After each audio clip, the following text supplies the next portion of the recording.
Сәлем қыздар, өте жұмсақ, өте дәмді пирог дайындаймыз. Ең алдымен 3 жұмыртқаға 200 грамм қант қосып жақсылап миксерлеп аламыз. Масса 2 есеге көбейіп, осылай ағару керек. Әрі қарай бөлме температурасындағы айранды құйып, миксерлейтін боламыз.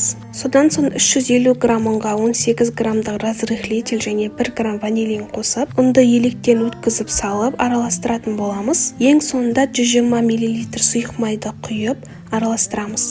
Көріп тұрғандарыңыздай масса шығуы керек. Диаметрі 22 сантиметрлік ыдысқа пергамент қағазын төсеп, үстінен пирогымызды құйып, 180 градуста 35-40 минут аралығында пісіріп аламыз. Сонымен біздің хош иісті ауызда еритін пирогымыз дайын. Видео ұнаса, сақтап алып комментарий жазып кетіңіздер. Сіздермен бірге болған арайлым, жасап көріңіздер, ас болсын.